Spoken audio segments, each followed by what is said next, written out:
Hello friends, ನಾನು ನಿಮಗೆ modern ಹಿಸ್ಟ್ರಿಯಲ್ಲಿ ಇಂಡಿಯಾ ಆ್ಯಂಡ್ ಮಾಡರ್ನ್ ವರ್ಲ್ಡ್ ಅಂತೇಳಿ ಈ ಚಾಪ್ಟರ್ ಬಗ್ಗೆ ಟೀಚ್ ಮಾಡ್ತಾ ಇದ್ದೀನಿ. India and modern world. Okay, so India became independent in 1947. So ನನಗೆ ಸ್ವಾತಂತ್ರ್ಯ ಸಿಕ್ಕಿದ್ದು 1947ಅಲ್ಲಿ. ಸೊ ಆವಾಗಿಂದ ನಾವು ಏನು ಮಾಡೋಕ್ಕೆ ಸ್ಟಾರ್ಟ್ ಮಾಡಿದ್ವಿ ಅಂದರೆ ನಮ್ಮದು ನೇಷನ್ ಬಿಲ್ಡಿಂಗ್ ಪ್ರೊಸೆಸ್ ಸ್ಟಾರ್ಟ್ ಆಯಿತು. So India became independent in 1947 and the people of India started the task of rebuilding their country as an independent nation. Building nation. Okay, ನೇಷನ್ನ ಬಿಲ್ಡ್ ಮಾಡೋಕ್ಕೆ ನಾವು ಸ್ಟಾರ್ಟ್ ಮಾಡಿದ್ವಿ. So modern age first began in Europe.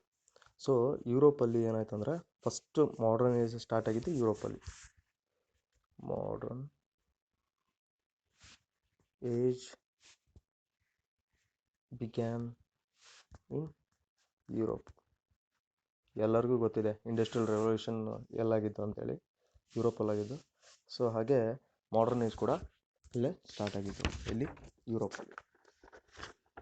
So fresh incentives to advance human knowledge and explore new lands came especially from a movement which first originated in some Italian towns in the late medieval period. This is known as renaissance. So renaissance ಅಂದರೆ ಏನು? ರೆನೆಸೆನ್ಸ್ ಅಂದರೆ ಏನು ಅಂತ ಹೇಳ್ತೀನಿ ಕೇಳಿ. ನೀವು already ಹೈಸ್ಕೂಲಲ್ಲೇ ಇದ್ರ ಬಗ್ಗೆ ಓದಿರ್ತೀರ. ರೆನೆಸೆನ್ಸ್ ಅಂದರೆ ಏನು ಅಂತ.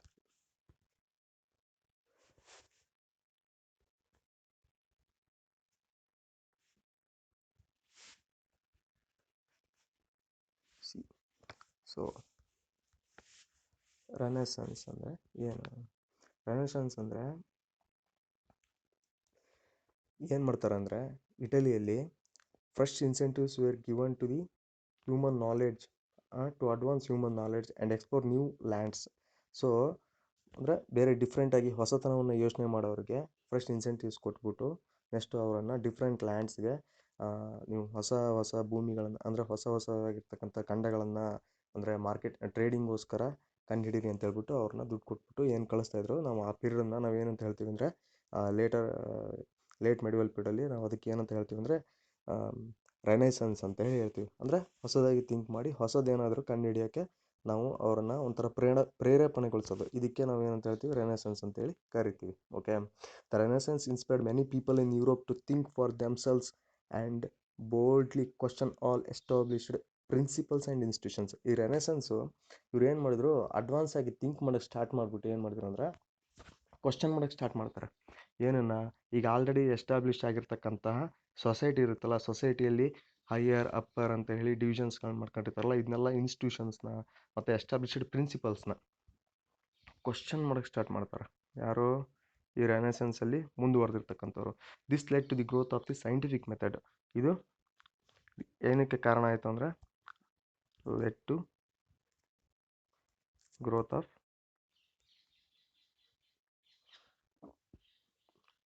scientific method.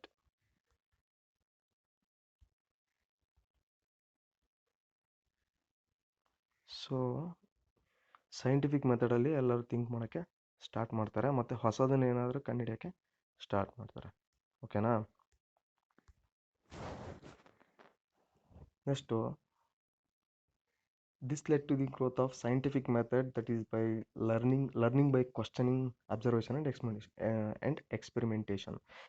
ಹೊಸದಾಗಿ ಎಕ್ಸ್ಪೆರಿಮೆಂಟ್ ಮಾಡೋದು ಮತ್ತು ನೋಡ್ತಾ ಇದನ್ನ ತಿಳ್ಕೊತ ಕ್ವಶನ್ ಮಾಡೋದನ್ನ ಕಲಿತಾರೆ. ಏನು ಡಾಕ್ಟರ್ ಬಾಬಾ ಸಾಹೇಬ್ ಅಂಬೇಡ್ಕರ್ ಅವರು ಏನು ಹೇಳಿದಾರಲ್ಲ, ಇದುವರೆಗೂ ನಮಗೆ ನೀವು ಏನನ್ನೇ ಒಂದು ಒಪ್ಕೊಳ್ಳೋದಾದ್ರೂ ಕ್ವಶನ್ ಮಾಡಿ, ಫಸ್ಟು ಕ್ವಶನ್ ಮಾಡಿಬಿಟ್ಟು ಒಪ್ಕೊಳ್ಳಿ. ಫಾರ್ ಎಕ್ಸಾಂಪಲ್ ತಗೊಳ್ಳಿ, ನಮ್ಮ ಇಂಡಿಯಾದಲ್ಲೇ ನಾವೇ ದೇವರಿದ್ದೇವೆ ಅಂತ ಹೇಳ್ಬಿಟ್ಟು ನಾವು ದುಡ್ಡನ್ನು ಒಯ್ದು ಎಲ್ಲ ಇದಕ್ಕೆ ಹಾಕ್ತೀವಿ, ಮಠಗಳಿಗೆ ಮಾನ್ಯಗಳಿಗೆ ಎಲ್ಲ ಅದೇ ಥರನೇ. ಸೊ ಏನು ಅಂದರೆ ನಾವು ಹಾಗೆ ಹಾಕ್ಬಿಡ್ತೀವಿ, ಬಟ್ ಆ ದುಡ್ಡು ದೇವ್ರಿಗೆ ಸೇರುತ್ತಾ? ದೇವರು ಎಲ್ಲ ನಮಗೆ ಕೊಟ್ಟಿರೋದು, ನಾವು ಮಠಗಳಿಗೆ ಮಾನ್ಯಗಳಿಗೆ ಕೊಡೋದು ಬೇಕಾಗಿಲ್ಲ. ಸೊ ಅದೇ ಥರನೇ ಅವರು ಕ್ವಶನ್ ಮಾಡೋಕ್ಕೆ ಸ್ಟಾರ್ಟ್ ಮಾಡ್ತಾರೆ. ಏನಂತ ಅಂದರೆ ಏನಕ್ಕೆ ನಾವು ನೀವು ಹೇಳಿರೋದು ಒಪ್ಕೋಬೇಕು ಅಂತೇಳಿ ಸೊಸೈಟಿಯಲ್ಲಿ ಇರ್ತಕ್ಕಂಥ ಒಂದು ಎಸ್ಟಾಬ್ಲಿಷ್ಡ್ ಸೆಕ್ಷನ್ನ ಅವರು ಕ್ವಶನ್ ಮಾಡೋಕ್ಕೆ ಸ್ಟಾರ್ಟ್ ಮಾಡ್ತಾರೆ. The period of the renaissance was also a period of great voyages of discovery and exploration. ಇವರಿಗೆ ರೆನೆಸೆನ್ಸ್ ಅಂತೇಳಿ ಏನೊಂದು ಹೊಸದೊಂದು ಕ್ವಶನ್ ಮಾಡೋದು ಮತ್ತು ಹೊಸದೊಂದು ಎಕ್ಸ್ಪೆರಿಮೆಂಟೇಷನ್ ಮಾಡೋದು ಇದೆಲ್ಲ ಬಂತಲ್ಲ, ಈ ಪೀರಿಯಡಲ್ಲಿ ಏನು ಮಾಡಿದ್ರು ಅಂದರೆ great voyages of discovery and exploration started. ಅಂದರೆ ಹೊಸ ಹೊಸ ಲ್ಯಾಂಡ್ನ ಡಿಸ್ಕವರ್ ಮಾಡೋಕ್ಕೆ ಸ್ಟಾರ್ಟ್ ಮಾಡ್ತಾರೆ, ಹೊಸ ಹೊಸ ಲ್ಯಾಂಡ್ನ ಡಿಸ್ಕವರ್ ಮಾಡ್ತಾರೆ, ಮತ್ತು ಹೊಸ ಜಾಗಗಳನ್ನು ಎಕ್ಸ್ಪ್ಲೋರ್ ಮಾಡ್ತಾರೆ, ಗೊತ್ತಿಲ್ಲದೆ ಇರ್ತಕ್ಕಂಥ ಲ್ಯಾಂಡ್ಗಳಿಗೆ ಭೇಟಿ ನೀಡ್ತಾರೆ. So new sea routes to India by Vasco da Gama and the discovery of the Americas by Columbus. So ಈಗ ನಾವು ಏನು ಇಂಡಿಯಾ ಅಂತ ಹೇಳಿ ಇಲ್ಲಿದ್ದೀವಿ, ಈ ಇಂಡಿಯಾನ ಫಸ್ಟ್ ಯಾರಪ್ಪ ಕಂಡುಹಿಡಿದಿದ್ದು? ಇಂಡಿಯಾನ ಇದೇ ಥರ ವೋಯೇಜಸ್ ಮೂಲಕ, ರೆನೆಸೆನ್ಸಲ್ಲಿ ವೋಯೇಜಸ್ ಮೂಲಕ ವಾಸ್ಕೋಡಿಗಾಮ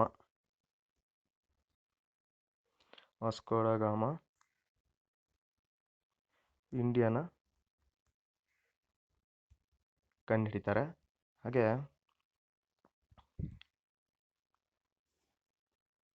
ಕೊಲಂಬಸ್ ಬಂದ್ಬಿಟ್ಟು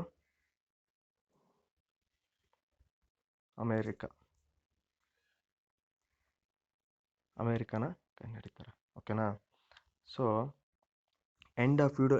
ಈ ರೆನೆಸೆನ್ಸ್ ಬಂದಾದ್ಮೇಲೆ ಏನಾಗುತ್ತೆ ಅಂದರೆ end of the feudalism in Europe, a new system of society called capitalism began. So feudalism renaissance ಬಂದ ತಕ್ಷಣ ಏನಾಗುತ್ತೆ ಅಂದರೆ ಫ್ಯೂಡಲಿಸಮು ಸ್ಟಾಪ್ ಆಗುತ್ತೆ. ಫ್ಯೂಡಲಿಸಮ್ ಅಂದರೆ ನಮ್ಮಲ್ಲಿ ಯಾವ ರೀತಿ ಜಮೀನ್ದಾರಿಕೆ ಪದ್ಧತಿ ಇತ್ತಲ್ಲ ಅದೇ ರೀತಿಯೇ, ಬಟ್ ನಮ್ಮ ಜಮೀನ್ದಾರಿಕೆಯಲ್ಲಿ ನಾವು ಅವ್ರ ಕೆಳಗಡೆನೇ ಇದ್ವಿ. ಬಟ್ ಇಲ್ಲಿ ಏನಂದ್ರೆ ಅವ್ರ ಕೆಳಗಡೆ ಇರಲ್ಲ, ಅವ್ರು ಹೇಳಿದ ಥರ ಕೇಳಲ್ಲ, ಬಟ್ ಲ್ಯಾಂಡ್ ಎಲ್ಲ ಬಂದ್ಬಿಟ್ಟು ಅವ್ರ ಕಂಟ್ರೋಲ್ ಇರುತ್ತೆ. ಫ್ಯೂಡಲಿಸಮ್ ಎಂಡ್ ಆಯಿತು ರೆನೆಸೆನ್ಸಲ್ಲಿ. ನೆಕ್ಸ್ಟ್ ಬಂದ್ಬಿಟ್ಟು new system of society. New system ಬರುತ್ತೆ ಸೊಸೈಟಿಯಲ್ಲಿ, ಹೊಸ ಸಿಸ್ಟಮ್, ನ್ಯೂ ಸಿಸ್ಟಮ್ ಬಂದ್ಬಿಟ್ಟು ಎಮರ್ಜ್ ಆಗುತ್ತೆ. ನ್ಯೂ ಸಿಸ್ಟಮ್ ಎಮರ್ಜ್ ಯಾವುದಪ್ಪ ಅಂದರೆ ಕ್ಯಾಪಿಟಲಿಸಮ್. ಈ ಮೋದಿಯವರು ಏನು ನಮ್ಮ ದೇಶನ ಇವಾಗ ಏನು ಮಾಡಬೇಕು ಅಂತ ಹೊರಟಿದ್ದಾರಲ್ಲ, ಇದಕ್ಕೆ ಕ್ಯಾಪಿಟಲಿಸಮ್ ಅನ್ನೋದು. ಅಂದರೆ ಏನಪ್ಪ ಅಂದರೆ ಫುಲ್ಲಿ ಪ್ರೈವೇಟೈಸೇಷನ್.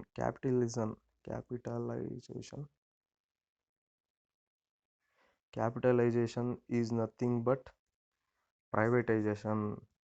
ಏನೀಗ ನಾವು ಅಮೇರಿಕಲ್ಲೆಲ್ಲ ಕಾಣ್ತೀವಲ್ಲ, ಇಂಗ್ಲೆಂಡು, UK ಆ ಥರದಲ್ಲಿ, ಅಲ್ಲಿ ಏನಾಗಿದೆ ಅಂದರೆ ಕ್ಯಾಪಿಟಲಿಸಮ್ ಅಂದರೆ ಫುಲ್ಲು ಪ್ರೈವೇಟೈಸೇಷನ್ನು. ಫುಲ್ ಇಡೀ ದೇಶನೇ ಒಂಥರ ಪ್ರೈವೇಟ್ ಸೆಕ್ಟರ್ ಥರ ವರ್ಕ್ ಮಾಡೋದು. ಜಸ್ಟ್ ಗೌರ್ಮೆಂಟ್ ಏನು ಕೆಲಸಪ್ಪ ಅಂದರೆ ಟ್ಯಾಕ್ಸ್ಗಳನ್ನ ಕಲೆಕ್ಟ್ ಮಾಡೋದು, ಏನೇನು ಬೇಕೋ ಅದು ನೋಡ್ಕೊಳ್ಳೋದು, ನೆಕ್ಸ್ಟು ಬಾರ್ಡರ್ ಸೆಕ್ಯೂರಿಟಿ ಮಾಡೋದು, ಈ ಥರ ಎಲ್ಲ ಕೆಲಸಗಳನ್ನು ಕೂಡ ಪ್ರೈವೇಟ್ ಸೆಕ್ಟರ್ಗೆ ಕೊಟ್ಬಿಡೋದು. ಇದಕ್ಕೆ ಏನಂತ ಹೇಳ್ತಾರೆ ಅಂದರೆ ಕ್ಯಾಪಿಟಲಿಸಮ್ ಅಂತ ಹೇಳ್ತಾರೆ. ಸೊ ಇಲ್ಲೇನಾಯ್ತಂದರೆ the main future of this capitalism, ಈ ಕ್ಯಾಪಿಟಲಿಸಮ್ದು ಮೇನ್ ಫ್ಯೂಚರ್ ಏನಪ್ಪ ಅಂತಂದರೆ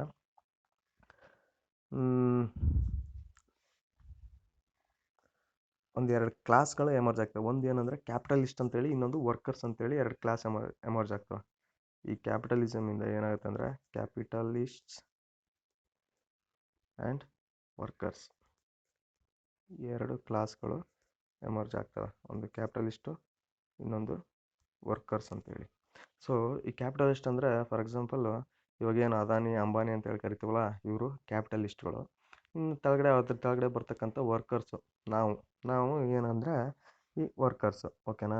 capitalist were the owners of factories and machines and the goods which were produced in the factories with the help of machines. Their main aim was to make profit. They also controlled the sale of goods. ಓಕೆನಾ? Okay, the workers produced the goods and received a wage from the capitalist. ಕ್ಯಾಪಿಟಲಿಸ್ಟ್ದು main aim ಏನಪ್ಪ? ಕ್ಯಾಪಿಟಲಿಸ್ಟ್ಗಳದ್ದು aim ಬಂದ್ಬಿಟ್ಟು ಏನು ಅಂದರೆ profit.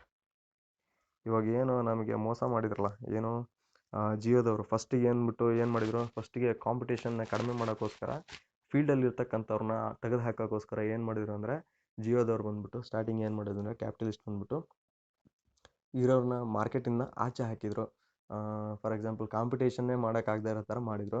ಈ ವಡಾಫೋನು ಮತ್ತು ಅವ್ರಿಗೆಲ್ಲ ತುಂಬ ಪ್ರಾಬ್ಲಮ್ ಆಯಿತು ಇದೆಲ್ಲ ಮಾಡಿರೋದಕ್ಕೆ. ನೆಕ್ಸ್ಟ್ ಏನು ಮಾಡಿದ್ರು, ಅವ್ರಿಗೆ ಏನು ಬಂದ್ಬಿಟ್ಟು ಪ್ರಾಫಿಟ್ಟು.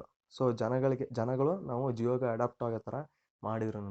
ನಾವು ಒಂಥರ ಅದಕ್ಕೆ ನಮ್ಗೆ ಹ್ಯಾಬಿಟ್ ಆಗ್ಬೇಕು ಜಿಯೋ ಯೂಸ್ ಮಾಡೋದು. ಫ್ರೀ ಇಂಟರ್ನೆಟ್ ಕೊಟ್ಬಿಟ್ಟು ನಮ್ಗೆ ಅದಕ್ಕೆ ಮತ್ತು ಒಂದು 6 months ಈ ಥರ ಕೊಟ್ಬಿಟ್ಟು ನಮಗೇನು ಅದಕ್ಕೆ ಅಭ್ಯಾಸ ಮಾಡಿಸಿದ್ರು. ನೆಕ್ಸ್ಟ್ ಅವ್ರಿಗೆ ಮಾಡ್ಬಿಟ್ಟು ಏನು ಮಾಡಿದ್ರು ಅಂದರೆ ನೆಕ್ಸ್ಟ್ ಇವಾಗ ಪ್ರೈಸ್ನ ಹೈಕ್ ಮಾಡಿದ್ದಾರೆ. ಸೊ ಇದೇ ರೀತಿಯೇ ಅವ್ರದ್ದು ಏನು ಅಂದರೆ ಪ್ರೈಸ್ನ ಹೈಕ್ ಮಾಡಿ ಅಥವಾ ಏನು ಜಸ್ಟ್ ಪ್ರಾಫಿಟ್ ಅವ್ರ ಮೇನ್ ಏಮ್ ಅಂದ್ಬಿಟ್ಟು ಪ್ರಾಫಿಟ್. ಓಕೆನಾ? ಆಮೇಲೆ ಅವರು ಈ ಸೇಲ್ ಆಫ್ ಗೂಡ್ಸ್ ಅಂದರೆ ಗೂಡ್ಸ್ ಸೇಲ್ ಆಗೋದು ಇದನ್ನೆಲ್ಲ ಕಂಟ್ರೋಲ್ ಮಾಡ್ತಿದ್ರು, ಓಕೆನಾ. ಸೊ ಇಲ್ಲಿ ಏನಂದರೆ workers produced the goods and received wage from the capitalist. ಈ ಜಿಯೋಗೋಸ್ಕರ ಅಥವಾ ಏನಕ್ಕಾರ ನಾವು ಕೆಲಸ ಮಾಡ್ತಿದ್ವಿ, ಯಾವುದೋ ಒಂದು ಕಂಪ್ನಿ ಕೆಲಸ ಮಾಡ್ತಿದ್ವಿ ಅಂದರೆ, ಸೊ ನಾವು ಅದಕ್ಕೆ ಜಸ್ಟ್ ವೇಸ್ಟ್ ತೊಗೊಳೋದು ಮಾತ್ರ, ಅದರಲ್ಲಿ ಪ್ರಾಫಿಟ್ ಇಲ್ಲ ಏನಿಲ್ಲ, ಈ ಥರ ವರ್ಕ್ ಮಾಡೋದಕ್ಕೆ ಈ ಟೂ ಟೈಪ್ಸ್ ಆಫ್ ಕ್ಲಾಸಸ್, ಏನು ಕ್ಯಾಪಿಟಲಿಸ್ಟ್ ದುಡ್ಡು ಇರೋರು ಮತ್ತು ಫ್ಯಾಕ್ಟ್ರಿಗಳನ್ನು ನಡೆಸ್ತಕ್ಕಂಥವ್ರು, ಮತ್ತು ಇನ್ನೊಂದು ಟೈಪ್ ಆಫ್ ಪೀಪಲ್ ಬಂದುಬಿಟ್ಟು ಏನಂದರೆ ವರ್ಕರ್ಸ್. ಓಕೆ.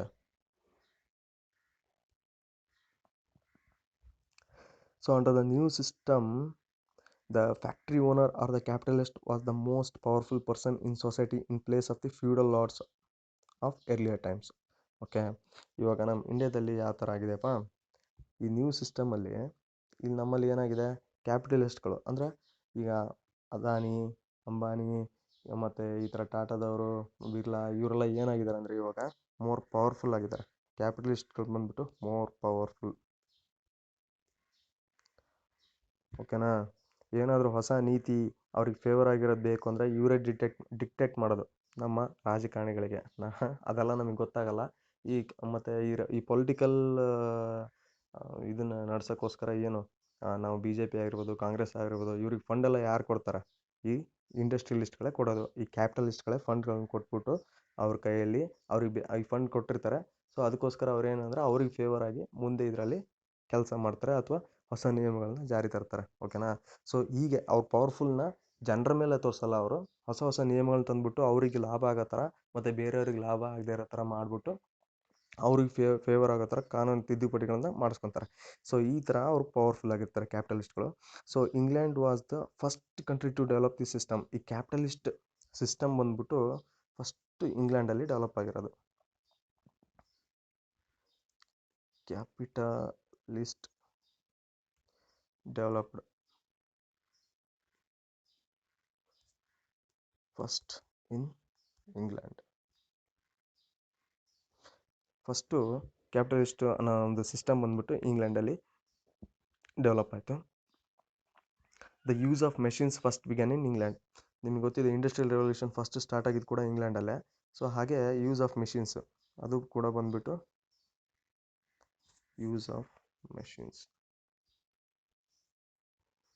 ಬಂದ್ಬಿಟ್ಟು ಫಸ್ಟು ಇಂಗ್ಲೆಂಡಲ್ಲಿ ಮಾಡಿದ್ದು, okay. So this development, the production of goods with the help of machines in factories is known as the industrial revolution.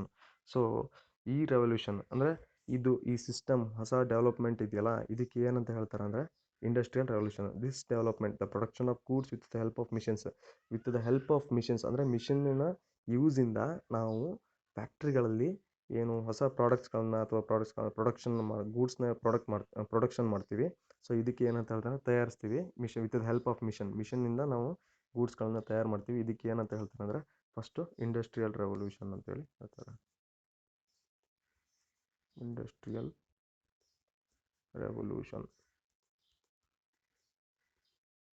This is very important. Industrial revolution first ಎಲ್ಲಾಗಿದ್ದು ಅಂತ ಹೇಳಿದ್ರೆ ಇಂಗ್ಲೆಂಡಲ್ಲಿ ಆಗಿದ್ದು ಅಂತ ಹೇಳಿದ್ರೆ. In course of time this revolution affected the system of production everywhere.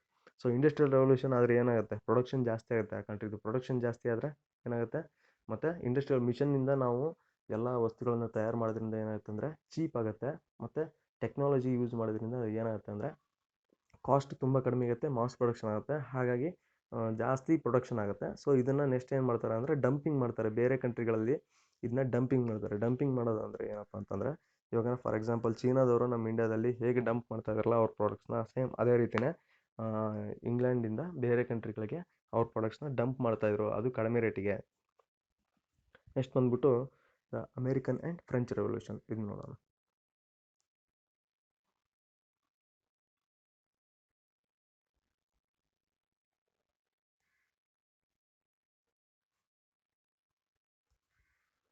American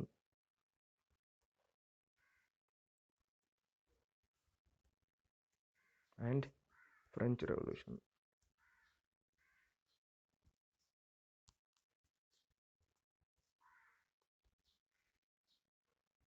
so French revolution ಮತ್ತು American revolution, ಓಕೆನಾ. ಇದ್ರ ಬಗ್ಗೆ ನೋಡೋದ್ರೆ ಏನಂತ ಹೇಳೋದು ಅಂತಂದ್ರೆ,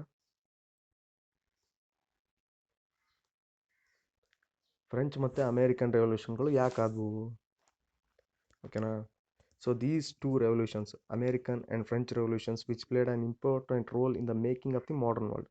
ಸೊ ಈ ಅಮೇರಿಕನ್ ಮತ್ತು ಫ್ರೆಂಚ್ ರೆವಲ್ಯೂಷನ್ ಆಗಿದ್ರಿಂದನೇ ನಮಗೆ ಹೊಸ ಜಗತ್ತನ್ನು ಕಾಣಲಿಕ್ಕೆ ಸಾಧ್ಯ ಆಗುತ್ತೆ. ಮಾಡರ್ನ್ ವರ್ಲ್ಡ್ ಕ್ರಿಯೇಟ್ ಆಗಿದೆ ಇವೆರಡು ರೆವಲ್ಯೂಷನಿಂದ. So these are the war of American independence and the French revolution. American independence ಅಂತ ಹೇಳಿ ಮತ್ತು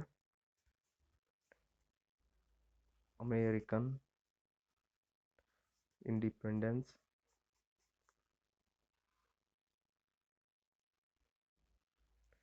and French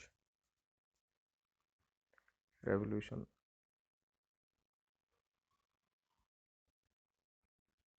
ಅಮೇರಿಕನ್ ಇಂಡಿಪೆಂಡೆನ್ಸ್ ಮತ್ತು ಫ್ರೆಂಚ್ ರೆವಲ್ಯೂಷನ್ ಅಂದರೆ ನಾವು ಈ ಹೊಸ ಜಗತ್ತನ್ನು, ಮಾಡರ್ನ್ ವರ್ಲ್ಡ್ನ ಕಾಣಲಿಕ್ಕೆ ಸಾಧ್ಯ ಆಗಿದೆ.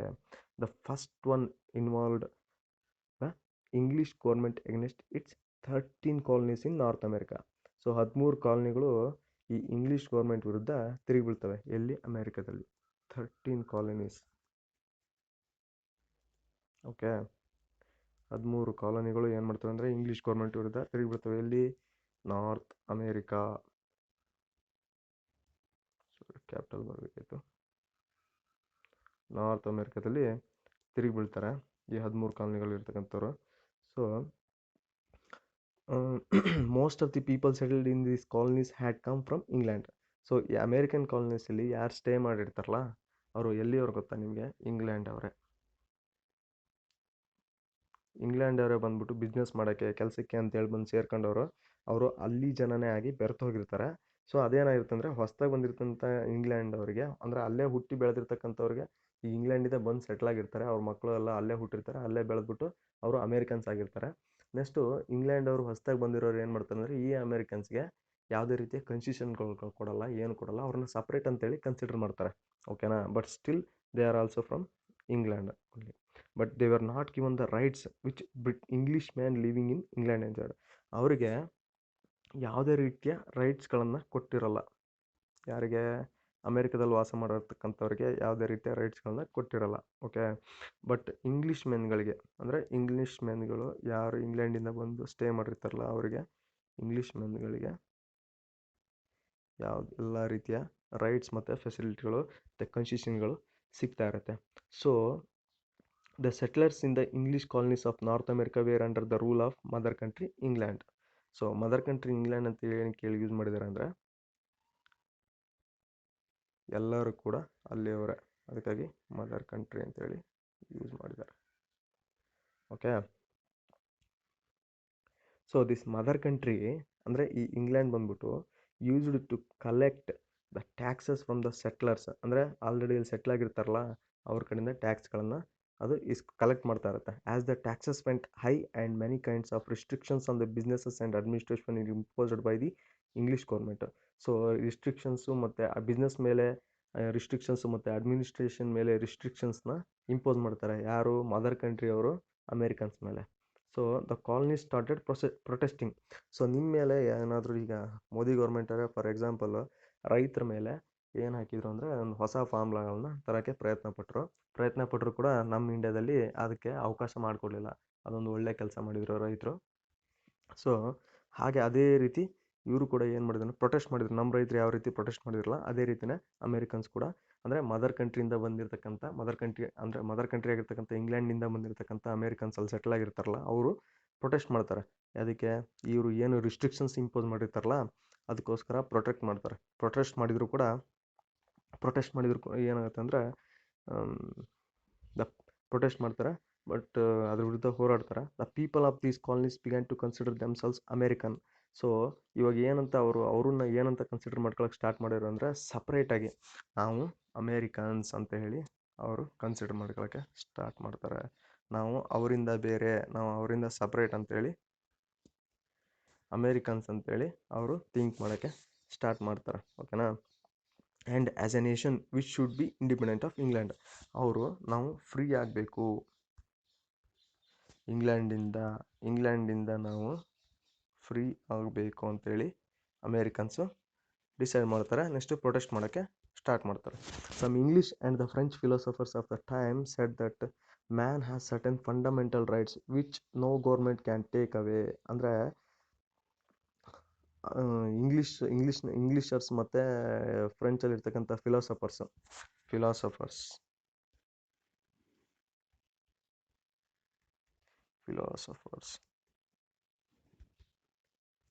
ಯಾರು ಎಲ್ಲಿಯವರು ಫಿಲಾಸಫರ್ಸ್ ಬಂದ್ಬಿಟ್ಟು ಇಂಗ್ಲೀಷ್ ಮತ್ತು ಫ್ರೆಂಚಲ್ಲಿರ್ತಕ್ಕಂತಹ ಫಿಲಾಸಫರ್ಸ್ ಏನು ಹೇಳ್ತಾರೆ ಅಂತಂದರೆ, ಸೊ ಮನುಷ್ಯ ಹುಟ್ಟಿದ ಮೇಲೆ ಅವನಿಗೆ ಕೆಲವೊಂದು ರೈಟ್ಸ್ ಇರ್ತವೆ, ಅದನ್ನು ಯಾರೂ ಕಿತ್ಕೊಳ್ಳೋಕ್ಕಾಗೋದಿಲ್ಲ ಅಂತೇಳಿ ಅವರು ಫಿಲಾಸಫರ್ಸ್ ಹೇಳ್ತಾರೆ. ಅದು ಏನಪ್ಪ ಅಂದರೆ right to rebellion against injustice was one such right, and the American leader Thomas Jefferson encouraged the fellow settlers to exercise this right. ಓಕೆನಾ? ರೈಟ್ ಟು ರೆಬಿಲಿಯನ್ ಅನ್ನೋದು ಇದು ಕೂಡ ಒನ್ ಆಫ್ ದಿ ರೈಟ್ ಅಂತ ಹೇಳಿ ಅವರು ಹೇಳ್ತಾರೆ. ರೈಟ್ ಟು ರೆಬಿಲಿಯನ್ ಅಂದರೆ ನಮ್ಮ ಮೇಲೆ ನಾವು ದಂಗೆ ಹೇಳೋದಕ್ಕೆ ಅದು ಕೂಡ ಒಂದು ನಮ್ಮದು ರೈಟ್ ಅಂತೇಳಿ ಏನು ಹೇಳ್ತಾರೆ ಅಂದರೆ ಅಮೇರಿಕನ್ ಲೀಡರ್ ಯಾರು, Thomas Jefferson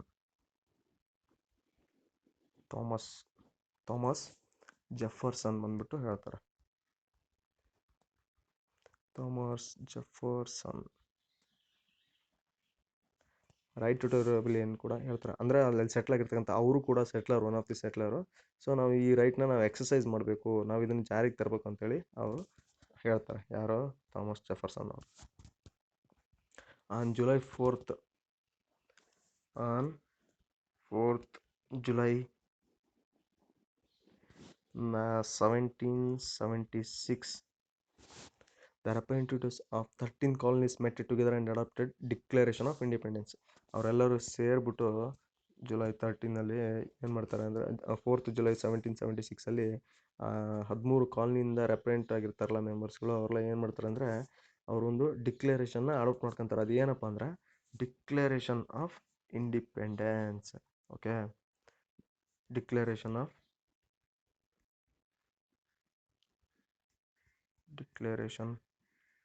of independence ಅಮೇರಿಕಾದಲ್ಲಿ.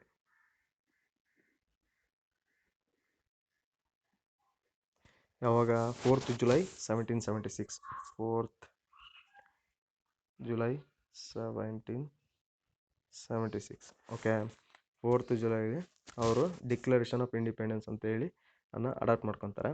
Next, as the English government did not respect these rights. English government ಏನು ಆ್ಯಸ್ ಯೂಶುವಲ್ ಯಾರಾದರೂ ಪ್ರೊಟೆಸ್ಟ್ ಮಾಡ್ತಾಯಿದ್ರೆ, ಫಾರ್ ಎಕ್ಸಾಂಪಲ್ ನಮ್ಮ ರೈತರೇ ಅಷ್ಟು ಜನ ಸಾವಿಗೀಡಾದರೂ ಕೂಡ ನಮ್ಮದೇ ಆದಂತಹ ನಮ್ಮ ದೇಶದವರೇ ಆಗಿದ್ದರೂ ಕೂಡ ನಮ್ಮದೇ ಸರ್ಕಾರ ಆಗಿದ್ದರೂ ಕೂಡ ಈ BJP ಗೌರ್ಮೆಂಟು ಎಷ್ಟು ಜನ ಸತ್ರು ಕೂಡ ಕ್ಯಾರೆ ಅನ್ನಲಿಲ್ಲ. ಅಂದರೆ ಏನು ಅಂದರೆ ಅವರು ಎಷ್ಟು ಜನ ಪ್ರೊಟೆಸ್ಟ್ ಮಾಡಿದ್ರು, ತಮ್ಮ ಜೀವನ ಬಲಿ ಕೊಟ್ಟರು, ತ್ಯಾಗ ಮಾಡಿದ್ರು ಕೂಡ ಯಾವುದೇ ರೀತಿಯಾಗಿ ಅವರು ಇವಾಗ ಫಾರ್ ಎಕ್ಸಾಂಪಲ್ ಒಂದು ರೈತರು ನಮ್ಮಿಂದ ಸತ್ತೋಗಿಲ್ಲ, ಅವ್ರಿಗೆ ಅವರೇ ಅಲ್ಲಿ ಕುತ್ಕೊಂಡು ಚಳಿಯಲ್ಲಿ ಸತ್ತೋಗಿದ್ದಾರೆ ಅಂತ ಹೇಳಿದಾರಲ್ಲ, ರೈತರು ಸತ್ತೋದ್ರು.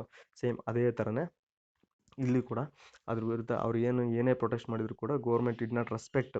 ನಮ್ಮ ರೈತರು ಏನು ಹೋರಾಟ ಮಾಡಿದ್ರು ಕೂಡ ಈಗ ನಮ್ಮ ಗೌರ್ಮೆಂಟ್ ಯಾವುದೇ ರೀತಿ ರೆಸ್ಪೆಕ್ಟ್ ಮಾಡಲಿಲ್ಲ ಅದನ್ನು, ಅವ್ರದ್ದು ಹೋರಾಟನ. ಅದೇ ರೀತಿ ಮದರ್ ಕಂಟ್ರಿ ಆಗಿರ್ತಕ್ಕಂಥ ಇಂಗ್ಲೆಂಡ್ ಕೂಡ ಏನು ರೆಸ್ಪೆಕ್ಟ್ ಮಾಡಲಿಲ್ಲ ಅಮೇರಿಕನ್ ಅವರು ಹೋರಾಟ ಸ್ಟಾರ್ಟ್ ಮಾಡಿದ್ರಲ್ಲ ಅದಕ್ಕೆ. So the Americans started the war of independence. Eventually the colonies became independent. So ಅದರಿಂದ ಅವ್ರು ಏನು ಮಾಡ್ತಾರೆ ಅಂದರೆ ಅಮೇರಿಕನ್ಸು ವಾರ್ ಆಫ್ ಇಂಡಿಪೆಂಡೆನ್ಸ್ನ ಸ್ಟಾರ್ಟ್ ಮಾಡ್ತಾರೆ. ವಾರ್ ಆಫ್ ಇಂಡಿಪೆಂಡೆನ್ಸ್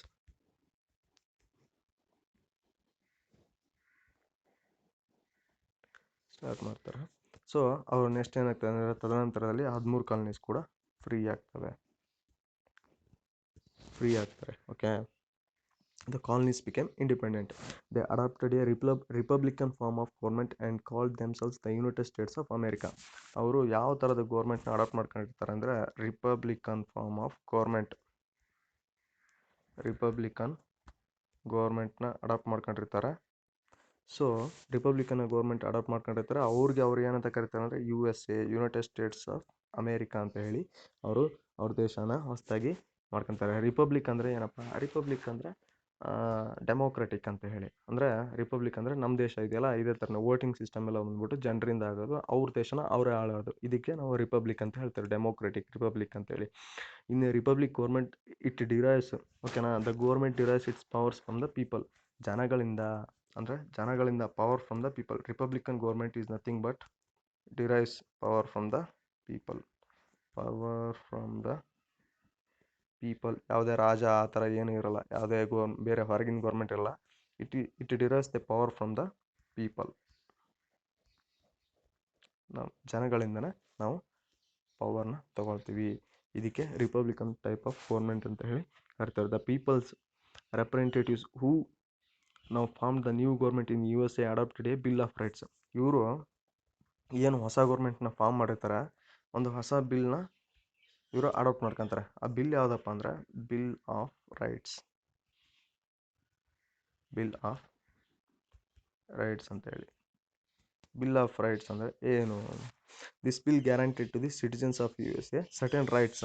ಏನು ಮಾಡುತ್ತೆ ಅಂದರೆ ಬಿಲ್ ಆಫ್ ರೈಟ್ಸ್ ಬಂದ್ಬಿಟ್ಟು ಸರ್ಟನ್ ರೈಟ್ಸ್ನ ಗ್ಯಾರಂಟಿಯಾಗಿ ಕೊಡುತ್ತೆ.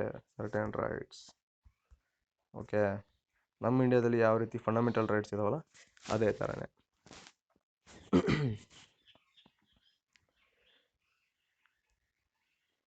ನೆಕ್ಸ್ಟ್ ಬಂದ್ಬಿಟ್ಟು ಏನಾಗುತ್ತೆ ಅಂದರೆ at this time the condition of the common people in France was miserable. So ಇವ್ರಿಗೇನು ಅಮೇರಿಕನ್ಸ್ಗೆ ಸ್ವಾತಂತ್ರ್ಯ ಬಂತಲ್ಲ, ಈ ಅಮೇರಿಕನ್ಸು ಸ್ವಾತಂತ್ರ್ಯ ತಗೊಳ್ಳೋಕ್ಕೆ ನೀವು ಆಶ್ಚರ್ಯ ಪಡ್ತೀರಾ, ಈ ಫ್ರಾನ್ಸ್ ಅವರು ಬ್ರಿಟಿಷ್ ವಿರುದ್ಧ ಏನು ಮಾಡ್ತಾರೆ ಅಂದರೆ ಅಮೇರಿಕನ್ಸ್ಗೆ ಸಪೋರ್ಟ್ ಮಾಡ್ತಾರೆ. Prawns supported America.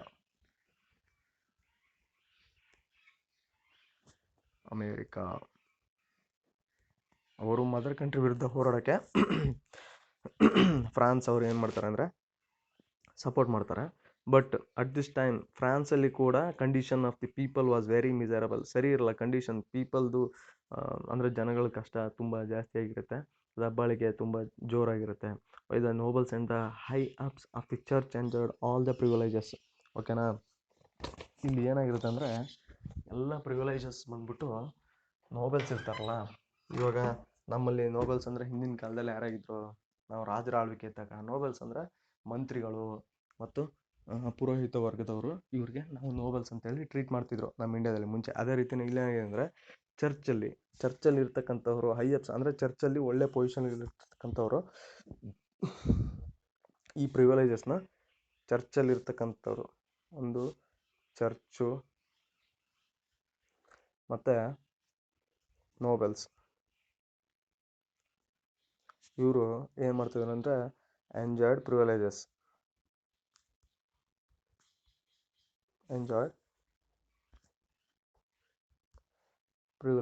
ಓಕೆನಾ, ಎಲ್ಲ ಫೆಸಿಲಿಟಿಗಳನ್ನು ಇವರು ಎಂಜಾಯ್ ಮಾಡ್ತಾಯಿದ್ರು.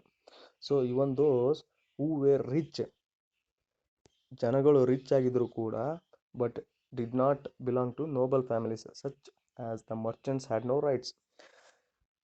ಜನಗಳು ರಿಚ್ ಆಗಿದ್ರು ಕೂಡ ನೋಬಲ್ ಫ್ಯಾಮಿಲಿಗೆ ಅವ್ರು ಸೇರಿರಲಿಲ್ಲ ಅಂದರೆ ಅವರು ಯಾವುದೇ ರೀತಿಯ ರೈಟ್ಸ್ನ ಹೊಂದಿರಲಿಲ್ಲ. ಸೊ ವಿತೌಟ್ ಮರ್ಚೆಂಟ್ಸ್ ಕೂಡ, ಮರ್ಚೆಂಟ್ಸ್ ಈಫ್ ನೋಬೆಲ್ಸ್ ಆಗಿರಲಿಲ್ಲ ಅಂದಿದ್ರೆ, ಮರ್ಚೆಂಟ್ಸ್ ನೋಬೆಲ್ ಆಗಿರಲಿಲ್ಲ ಅಂದರೆ ಅವರಿಗೆ ರೈಟ್ಸು ಇರ್ತಿರ್ಲಿಲ್ಲ. ಅವರು ರಿಚ್ ಆಗಿರ್ಬೋದು ಬಟ್ ರೈಟ್ಸ್ ಇರ್ತಿರ್ಲಿಲ್ಲ ಫ್ರೆಂಚಲ್ಲಿ. ಓಕೆನಾ, the nobles and the church who owned the vast estates did not pay any taxes. Church ಮತ್ತು ನೋಬೆಲ್ಸು ತುಂಬ ವ್ಯಾಸ್ಟ್ ಅಮೌಂಟ್ ಆಫ್ ಎಸ್ಟೇಟ್ಸ್, ಅಂದರೆ ತುಂಬ ಎಸ್ಟೇಟ್ಗಳು ಜಾಗಗಳನ್ನು ಹೊಂದಿದ್ರು, ಬಟ್ ನಾಟ್ ಪೇಡ್ ಎನಿ ಟ್ಯಾಕ್ಸ್ನ ಕಟ್ತಿರ್ಲಿಲ್ಲ. ಯಾರು ಟ್ಯಾಕ್ಸ್ನ ಕಟ್ತಿರ್ಲಿಲ್ಲ? ಯಾರು? ಇವ್ರು ಬಂದ್ಬಿಟ್ಟು ನೋಬೆಲ್ಸ್ ಮತ್ತು ಚರ್ಚಲ್ಲಿರ್ತಕ್ಕಂತಹ ಹೈ ಪೊಸಿಷನ್ಲಿರ್ತಕ್ಕಂಥವ್ರು. So the taxes were paid only by the common people ಅಂದರೆ ಓಕೆ, ಕಾಮನ್ ಪೀಪಲ್ ಬಂದ್ಬಿಟ್ಟು ಟ್ಯಾಕ್ಸ್ನ ಕಟ್ತಾಯಿದ್ರು. Okay, the king of France Louis 16 wanted to impose more taxes and collect fresh loans from the people. So ಈ ನಮ್ಮ ರಾಜ Louis 16 ಇದಾರಲ್ಲ ಫ್ರಾನ್ಸ್ನವರು, ಏನು ಇವರು France ರಾಜ ಬಂದ್ಬಿಟ್ಟು ಲೂಯಿಸ್ LOUIS ಲೂಯಿಸ್ 16. ಇವರು ಮೋರ್ ಟ್ಯಾಕ್ಸಸ್, ಜಾಸ್ತಿ ಟ್ಯಾಕ್ಸ್ನ ಕಲೆಕ್ಟ್ ಮಾಡಬೇಕು ಅಂತ ಹೇಳ್ತಾ ಇದ್ರು, ಗ್ರೇಟರ್ ಟ್ಯಾಕ್ಸಸ್. ಓಕೆ, ಜಾಸ್ತಿ ಟ್ಯಾಕ್ಸ್ನ ಕಲೆಕ್ಟ್ ಮಾಡಬೇಕು ಅಂತ ಇದ್ರು, ಯಾರಿಂದ? ಪೀಪಲಿಂದ. ಮತ್ತು ನಾವು ದೇ ಸ್ಟಾರ್ಟೆಡ್ ಫೈಟಿಂಗ್. ಈಗ ಜನಗಳು ಏನು ಮಾಡೋಕ್ಕೆ ಸ್ಟಾರ್ಟ್ ಮಾಡಿದ್ರು, ನಿಮಗೆ ಗೊತ್ತು, ದಬ್ಬಾಳಿಕೆ ಹೆಚ್ಚಿಗೆ ಆದರೆ ಏನಾಗುತ್ತೆ ಅಂತೇಳಿ ಜನ ಪ್ರೊಟೆಸ್ಟ್ ಮಾಡೋಕ್ಕೆ ಸ್ಟಾರ್ಟ್ ಮಾಡ್ತಾರೆ. ಸೊ ಅದೇ ರೀತಿಯಾಗಿ ನಾವು they started fighting for the rights and the revolution broke out. ಇವಾಗ ಏನಾಗುತ್ತೆ, ಜನಗಳು ಹೋರಾಟ ಮಾಡೋಕ್ಕೆ ಸ್ಟಾರ್ಟ್ ಮಾಡ್ತಾರೆ. ನೆಕ್ಸ್ಟು ರೆವಲ್ಯೂಷನ್ ಸ್ಟಾರ್ಟ್ ಆಗುತ್ತೆ, ಫೈಟ್ ಆಗುತ್ತೆ. ಫೈಟ್ ಆದಮೇಲೆ ನೆಕ್ಸ್ಟು ಏನು, ರೆವಲ್ಯೂಷನ್. ಜನಗಳು ದಂಗೆ ಎದ್ಬಿಟ್ಟು ರೆವಲ್ಯೂಷನ್ ಮಾಡೋಕ್ಕೆ ಸ್ಟಾರ್ಟ್ ಮಾಡ್ತಾರೆ. Revolution broke out. The representatives declared themselves to be national assembly of France on 14th July 1789. ಓಕೆನಾ? ಈಗ ಏನು ರೆವಲ್ಯೂಷನ್ ಸ್ಟಾರ್ಟ್ ಆಯ್ತಲ್ಲ, ಇದರ ರೆಪ್ರೆಸೆಂಟೇಟಿವ್ಸ್ ಏನು ಮಾಡ್ತಾರೆ ಅಂದರೆ, ಇದರ ರೆಪ್ರೆಸೆಂಟೇಟಿವ್ಸ್ ಬಂದ್ಬಿಟ್ಟು ಅವರು ಏನು ಡಿಕ್ಲೇರ್ ಮಾಡ್ತಾರೆ ಅಂದರೆ, ನ್ಯಾಷನಲ್ ಅಸೆಂಬ್ಲಿ ಆಫ್ ಫ್ರಾನ್ಸ್ ಅಂತ ಹೇಳಿ ಡಿಕ್ಲೇರ್ ಮಾಡಿಬಿಟ್ಟು 14th July 1789 ಏನು ಮಾಡ್ತಾರೆ ಅಂದರೆ, the people broke open state prison of Bastille in ಪ್ಯಾರಿಸಲ್ಲಿ ಇರ್ತಕ್ಕಂಥ ಒಂದು ಪ್ರಿಸನ್ನ ಅವರು ಪ್ರಿಸನ್ ಆಫ್ ಬ್ಯಾಸ್ಟಿಲ್ ಅಂತ ಹೇಳಿ ಕರೀತಾರೆ. ಆ ಪ್ರಿಸನ್ನ ಬ್ರೋಕ್ ಮಾಡಿಬಿಟ್ಟು, ಸೊ ನಾವು ಈ ದಿವಸನ ಏನು ಹೇಳ್ತೀವಿ ಅಂದರೆ 14th July 1789. So this day is celebrated as the national day of France every year. So ಇದನ್ನು ಇವಾಗಲೂ ಕೂಡ ನ್ಯಾಷನಲ್ ಡೇ ಅಂತ ಹೇಳಿ ಸೆಲೆಬ್ರೇಟ್ ಮಾಡ್ತಾರೆ. National day of France, national day of France ಅಂತೇಳಿ ಇವಾಗಲೂ ಕೂಡ ಜನಗಳು ಇದನ್ನು ಸೆಲೆಬ್ರೇಟ್ ಮಾಡ್ತಾರೆ. ಸೊ ಇವಾಗ ಏನು ಜನಗಳು ಅಲ್ಲಿಂದ ರೆವಲ್ಯೂಷನ್ ಸ್ಟಾರ್ಟ್ ಮಾಡಿದ್ರಲ್ಲ, ಅದರ ರೆಪ್ರೆಸೆಂಟೇಟಿವ್ಸು ನ್ಯಾಷನಲ್ ಅಸೆಂಬ್ಲಿನ ಅಡಾಪ್ಟ್ ಮಾಡ್ಕೊಂಡಿದ್ರಲ್ಲ, ಆ ನ್ಯಾಷನಲ್ ಅಸೆಂಬ್ಲಿ ಅವರು ಏನು ಮಾಡ್ತಾರೆ ಅಂದರೆ, declaration of rights of man and citizen ಅಂತ ಹೇಳಿ ಅನೌನ್ಸ್ ಮಾಡ್ತಾರೆ. So declaration of man and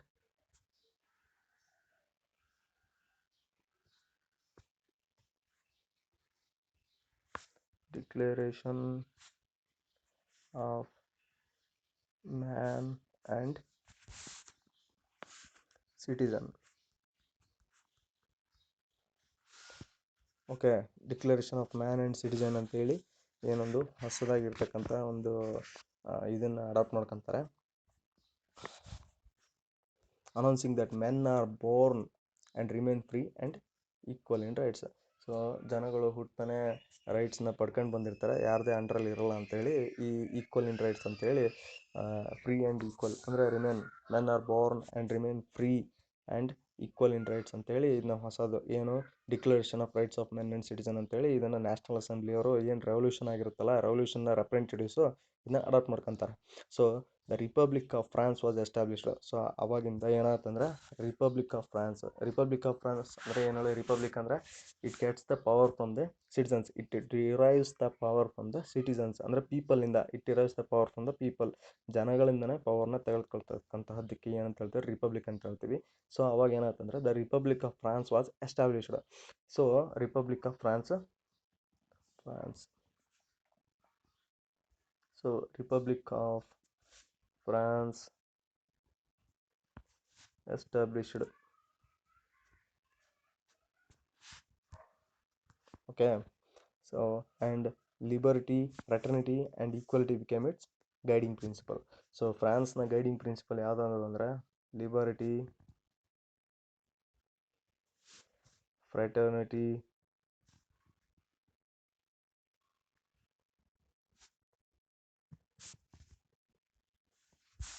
and equality. ಇವು ಬಂದ್ಬಿಟ್ಟು guiding principle of France, guiding principle ಆಗುತ್ತೆ ಇದು. ಓಕೆ, ಸೊ ನೆಕ್ಸ್ಟ್ ಬಂದ್ಬಿಟ್ಟು ನ್ಯಾಷನಲಿಸಮ್.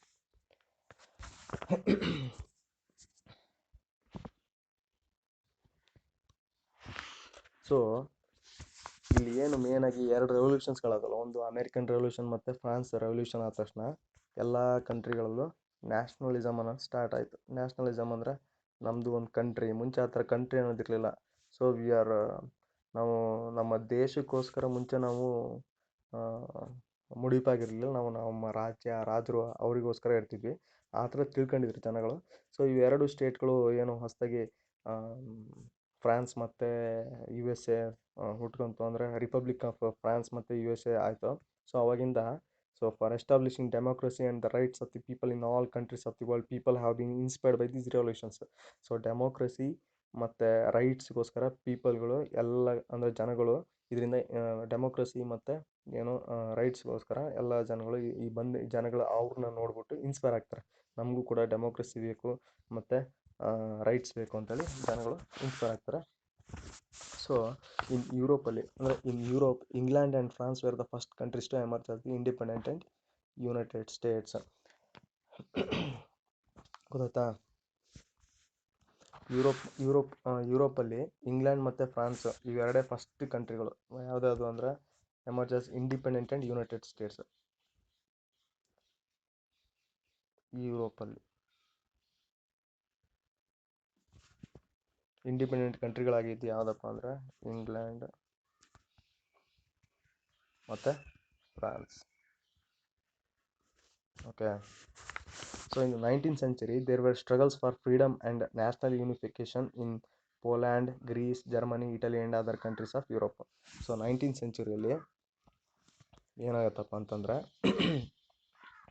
ಇದೇ ರೀತಿ ಫ್ರೀಡಮ್ ಆಫ್, ಅಂದರೆ ಸ್ವಾತಂತ್ರ್ಯಕ್ಕೋಸ್ಕರ ಮತ್ತು ದೇಶಗಳನ್ನು ಒಂದುಗೂಡಿಸೋಕ್ಕೋಸ್ಕರ ಎಲ್ಲೆಲ್ಲಿ ಹೋರಾಟ ನಡೆಯುತ್ತೆ ಅಂತಂದರೆ ಪೋಲ್ಯಾಂಡಲ್ಲಿ, ಗ್ರೀಸಲ್ಲಿ, ಜರ್ಮನಿಯಲ್ಲಿ, ಇಟಲಿಯಲ್ಲಿ ಮತ್ತು ಬೇರೆ ಕಂಟ್ರಿಯಲ್ಲಿ, ಅಂದರೆ ಇನ್ನೂ ಯುರೋಪ್ ಖಂಡದಲ್ಲಿ ಇರ್ತಕ್ಕಂಥ ಬೇರೆ ಬೇರೆ ಕಂಟ್ರಿಗಳಲ್ಲಿ ಹೋರಾಟ ಸ್ಟಾರ್ಟ್ ಆಗುತ್ತೆ. ನೆಕ್ಸ್ಟು ಬಂದ್ಬಿಟ್ಟು ಇಂಪೀರಿಯಲಿಸಮ್ ಅಂದರೆ ಏನು? ನಾವು ಬ್ರಿಟಿಷರ ಹತ್ರ, ನಂಗೆ ಕನ್ನಡದಲ್ಲಿ ಕರೆಕ್ಟಾಗಿ ಹೇಳಕ್ಕೆ ಗೊತ್ತಿಲ್ಲ, ಏನಂತಾರೆ ಅಂದರೆ ಇಂಪೀರಿಯಲಿಸಮ್ ಅಂದರೆ ನಾವು ಬ್ರಿಟಿಷರ ಹತ್ರ ಇಷ್ಟು ವರ್ಷ ಬ್ರಿಟಿಷರು ನಮ್ಮ ಮೇಲೆ ಆಳ್ವಿಕೆ ಮಾಡಿದಿರಲ್ಲ, ಇದಕ್ಕೆ ಇಂಪೀರಿಯಲಿಸಮ್ ಅಂತ ಹೇಳಿ ಕರಿಬೋದು ನಾವು. ಇಂಪೀರಿಯಲಿಸಮ್.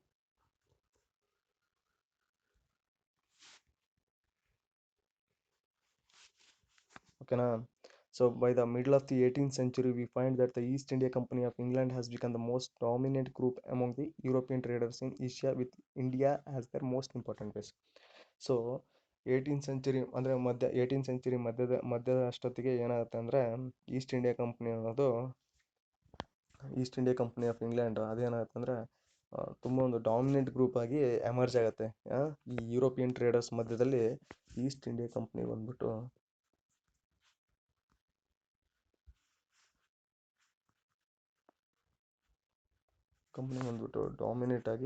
ಡಾಮಿನೆಂಟ್ ಆಗುತ್ತೆ. ಯುರೋಪ್ ಖಂಡದಲ್ಲೇ ಡಾಮಿನೆಂಟ್ ಆಗಿಬಿಟ್ಟು ಏನಾಯ್ತಂದರೆ ಅದು ಏಷ್ಯಾದಲ್ಲಿ ತನ್ನ ಬೇಸ್ನ ಕ್ರಿಯೇಟ್ ಮಾಡ್ಕೊಳುತ್ತೆ. ಅದರಲ್ಲೂ ಎಸ್ಪೆಷಲಿ ಇಂಡಿಯಾದಲ್ಲಿ ಅದ್ರದ್ದು ಇಂಪಾರ್ಟೆಂಟ್ ಬೇಸ್ನ ಕ್ರಿಯೇಟ್ ಮಾಡ್ಕೊಳುತ್ತೆ. ಸೊ ನಾವು we have seen about the enormous growth of production of goods because of the industrial revolution. To keep it going and thus fetch more profits to the owners of the factories, ready markets for the finished goods and new sources of raw materials were necessary. So ಈ imperialism ಆದಮೇಲೆ ಏನು ಮಾಡೋಕ್ಕೆ start ಮಾಡಿದ್ರು ಅಂದ್ರೆ ಅವರು ಇಂಪೀರಿಯಲಿಸಮಿಂದ, so ಅವರು already industrial revolution ಆಗೋಗಿದೆ. ಎಲ್ಲಿ? ಇಂಗ್ಲೆಂಡಲ್ಲಿ ಇಂಡಸ್ಟ್ರಿಯಲ್ ರೆವಲ್ಯೂಷನ್ ಆಗೋಗಿದೆ.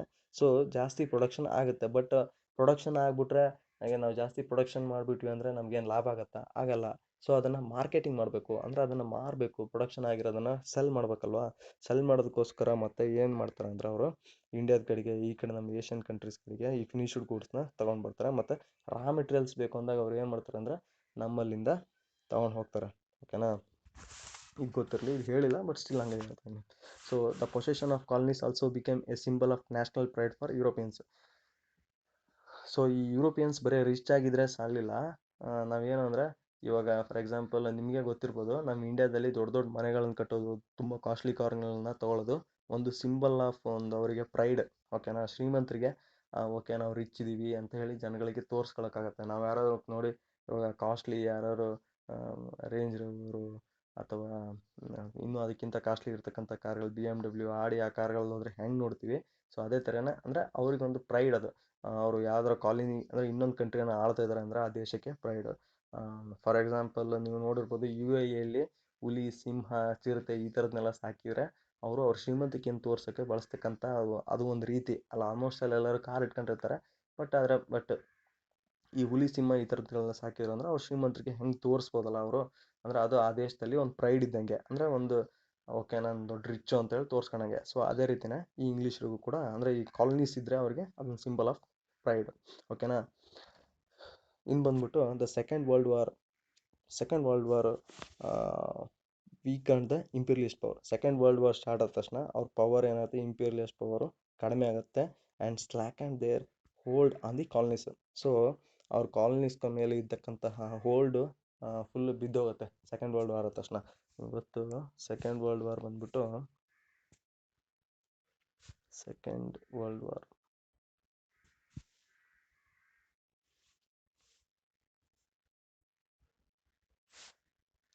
ವರ್ಲ್ಡ್ ವಾರ್ ಬಂದ್ಬಿಟ್ಟು 1939 ಟು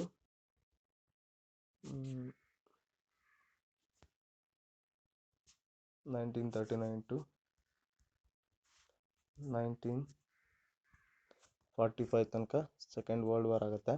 ಸೊ ಈ ಸೆಕೆಂಡ್ ವರ್ಲ್ಡ್ ವಾರಲ್ಲೇ ಇವರು ಈ ಬ್ರಿಟಿಷರು ಇರ್ತಾರಲ್ಲ, ನಮಗೂ ಕೂಡ ಬೇಕದು, ನಾವು ಇಂಡಿಯನ್ಸು ನಮಗೆ ಸ್ವಾತಂತ್ರ್ಯ ಕೊಟ್ಟರೆ ಮಾತ್ರ ನಾವು ನಿಮ್ಮ ಜೊತೆ ಯುದ್ಧಕ್ಕೆ ಕೈ ಜೋಡಿಸ್ತೀವಿ, ನಮ್ಮ ಸೈನಿಕರನ್ನ ಕಳಿಸ್ತೀವಿ ಅಂದಾಗ ಮಾತ್ರ ಇವರು ನಮಗೆ ಸ್ವಾತಂತ್ರ್ಯ ಕೊಡೋಕೆ ಒಪ್ಕೊತಾರೆ. ಫ್ರೆಂಡ್ಸ್, ಓಕೆನಾ. ನೆಕ್ಸ್ಟ್ ಬಂದ್ಬಿಟ್ಟು ನ್ಯೂ ಮೂಮೆಂಟ್ಸ್. ಹೊಸ ಮೂಮೆಂಟ್ಗಳು ಯಾವ್ದಾದ್ರು ಸ್ಟಾರ್ಟ್ ಆಯಿತು.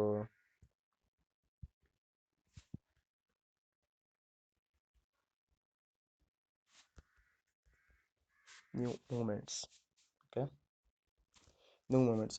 The French Revolution popularized the French Revolution popularized the idea of democracy which promised everybody equal rights. ಓಕೆನಾ.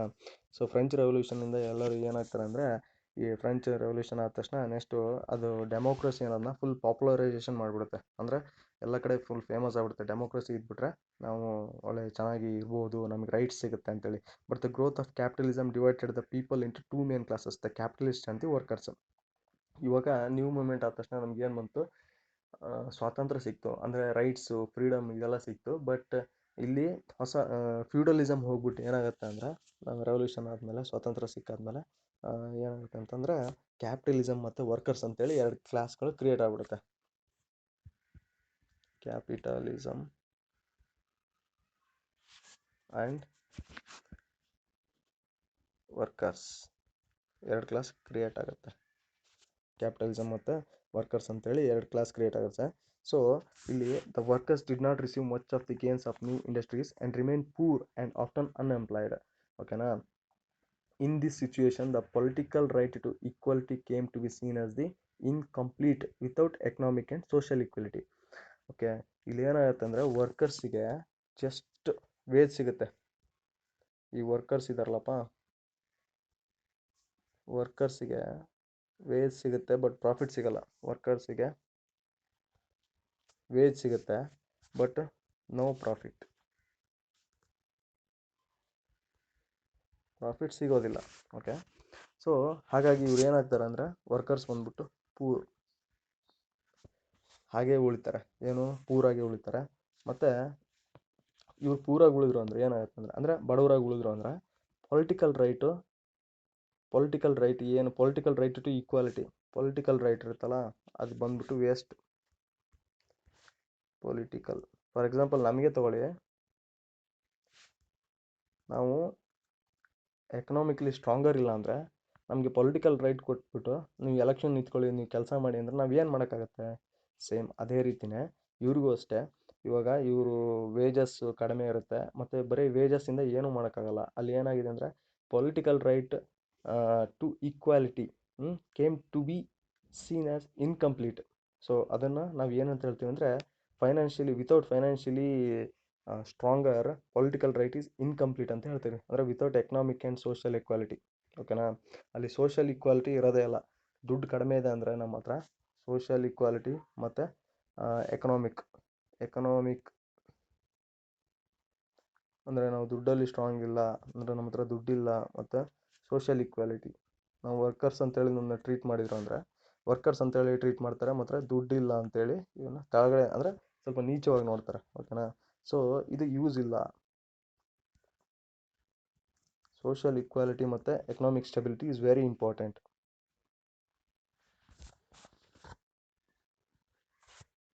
ಇದೆರಡು, ಎಕನಾಮಿಕ್ ಮತ್ತು ಸೋಷಿಯಲ್ ಈಕ್ವಾಲಿಟಿ ಇಲ್ಲ ಅಂದರೆ ನಿಮಗೆ ಏನು ಕೊಟ್ಟಿರ್ತಾರಲ್ಲ, ನಿಮಗೆ ಏನು ಈ ರೆವಲ್ಯೂಷನ್ಗಳಿಂದ ನಿಮಗೆ ಸಿಕ್ಕಿರ್ತಕ್ಕಂಥ ಡೆಮೋಕ್ರಸಿ ಅದು ಯೂಸ್ ಇಲ್ಲ ಅಂತೇಳಿ.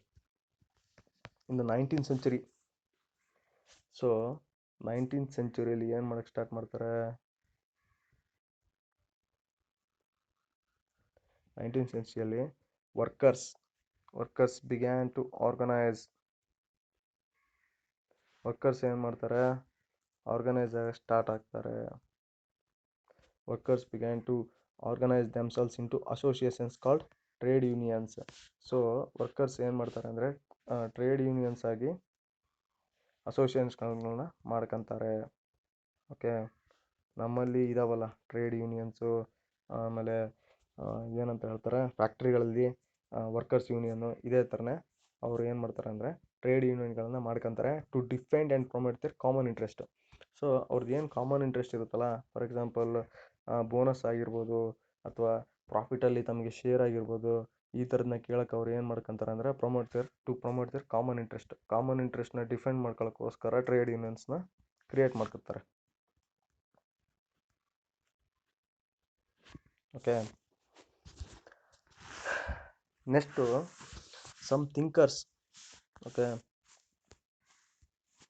some thinkers and philosophers advocated that factories, land, and other means of producing goods should not be the property of few individuals but should be owned by the people as a whole and worked for the good of all. Okay, of the thinkers, the idea of two have had a worldwide impact. These two thinkers, Karl Marx and Friedrich Engels. Okay, so ಅಂದರೆ ಒಂದಿಷ್ಟು ಜನ philosophers ಏನು ಹೇಳ್ತಾರೆ ಅಂದರೆ, ಫಿಲಾಸಫರ್ಸ್ಗಳು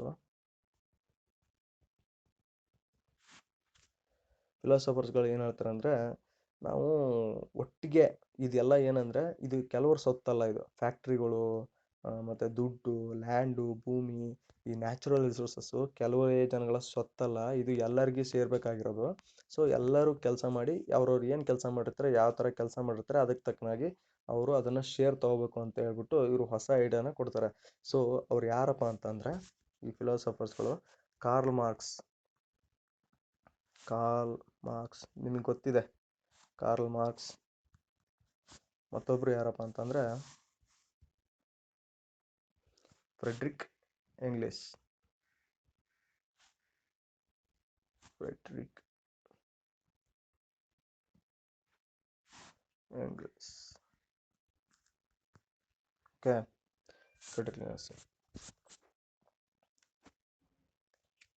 So they said that capitalism would be replaced by a new system of society, a socialist society.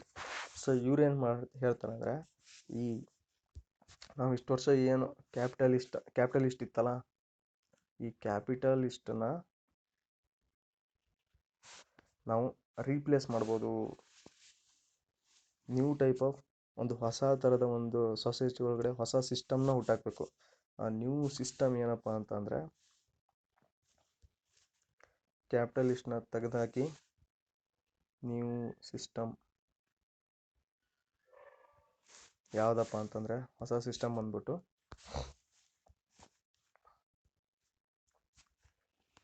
Socialist society.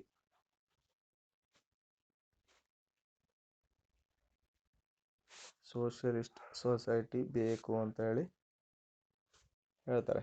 In a socialist society all the things that are used to produce the necessities of life, land, factories etcetera would become the collective property of the entire society and not of a few individuals. ನಾನು ಆಗಲೇ ಹೇಳಿದಾಗೆ ಏನೋ ಒಂದು produce ಮಾಡಬೇಕು ಅಂದರೆ ಏನೇನು ಬೇಕಾಗುತ್ತಲ್ಲ, land ಆಗಿರ್ಬೋದು, factory ಆಗಿರ್ಬೋದು, ಮತ್ತೊಂದಾಗಿರ್ಬೋದು, ಹಣ ಆಗಿರ್ಬೋದು, ನ್ಯಾಚುರಲ್ ರಿಸೋರ್ಸ್ ಆಗಿರ್ಬೋದು, ಇದೆಲ್ಲದೂ ಕೂಡ ಇದು ಒಂದು ಇದು ಒಂದು ಸೊಸೈಟಿಗೆ ಸೇರಿದ್ದು ಅಂತೇಳಿ ಕನ್ಸಿಡರ್ ಮಾಡ್ತಾರೆ. ಯಾವುದೇ ಒಬ್ಬ ವ್ಯಕ್ತಿಗೆ ಸೇರಿದ್ದಲ್ಲ ಅಂತೇಳಿ ಹೇಳ್ತಾರೆ. ಇಟ್ ಈಸ್ ಸೊಸೈಟಿಗೆ ಸೇರಿದ್ದು ಅಂತ ಹೇಳ್ತಾರೆ. ಇಲ್ಲ ಸೊಸೈಟಿಗೆ ಸೇರಿದ್ದು ಅಂತೇಳಿ ಹೇಳ್ತಾರೆ, ನಾಟ್ ಇಂಡಿವಿಜುವಲ್ಸ್. ಯಾವುದೇ ಒಬ್ಬ ಇಂಡಿವಿಜುವಲ್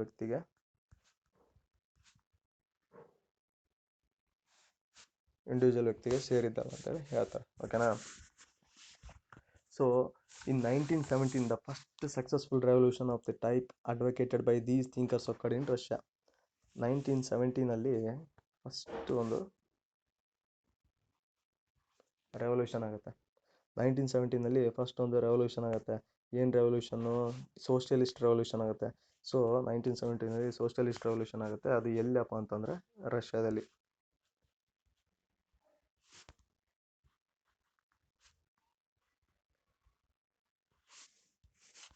ಎಲ್ಲಾಗುತ್ತೆ? ರಷ್ಯಾದಲ್ಲಾಗುತ್ತೆ. Okay. So it resulted in the overthrow of the autocratic rule of czars. ಅಲ್ಲಿ ಏನು ರೂಲ್ ಮಾಡ್ತಿದ್ರಲ್ಲ ರಷ್ಯಾದಲ್ಲಿ, ಸಿಜಾರ್ಸ್ ಅಂತೇಳಿ, ಇವರನ್ನು ತೆಗೆದು ಹಾಕ್ತಾರೆ. ಈ ಸಿಜಾರ್ಸ್ನ ಕಿತ್ತು ಬಿಸಾಕಿ ಏನು ಮಾಡ್ತಾರೆ ಅಂದರೆ ಸೋಷಿಯಲಿಸ್ಟ್ ರೆವಲ್ಯೂಷನಿಂದ ಇವ್ರನ್ನ ಕಿತ್ತು ಬಿಸಾಕಿ ಸೋಷಲಿಸಮ್ ಅಂತೇಳಿ ಬಿಲ್ಡಿಂಗ್ ಅಪ್ ಆಫ್ ಈ ಸೋಷಲಿಸಮ್ ಅಂದರೆ ಇಲ್ಲಿ ಸೋಷಲಿಸಮ್ನ ಬಿಲ್ಡ್ ಮಾಡೋಕ್ಕೆ ಸ್ಟಾರ್ಟ್ ಮಾಡ್ತಾರೆ. ಸೊ ಅದಕ್ಕೆ ಏನಂತ ಹೇಳ್ತಾರೆ ಅಂದರೆ ಆ ಕಂಟ್ರಿಗೆ USSR ಅಂತ ಹೇಳ್ತಾರೆ. Okay, USSR. The impact of the ideas of Marx and Engels, Friedrich Engels and of the Russian revolution has been felt in all the countries of the world. So ಇಲ್ಲಿ ಏನು ಚೇಂಜಸ್ ಆಗಿರುತ್ತಲ್ಲ USSR ಅಲ್ಲಿ, ಅಂದರೆ ರಷ್ಯಾದಲ್ಲಿ, ಈಗಿನ ರಷ್ಯಾದಲ್ಲಿ, ಇದು ಇಡೀ world wide ಒಂಥರ ಅಫೆಕ್ಟ್ ಆಗುತ್ತೆ.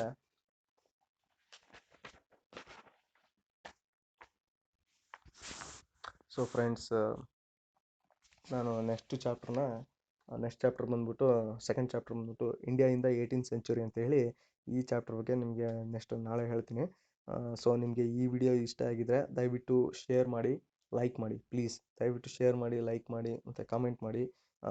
ನಿಮ್ಮ ಫ್ರೆಂಡ್ಸ್ ಯಾರಾದರೂ ಇದ್ದರೆ ಹೇಳಿ ಹೊಸ ಚಾನಲ್ ಅಂತ ಹೇಳಿ ದಯವಿಟ್ಟು. Okay, thank you friends.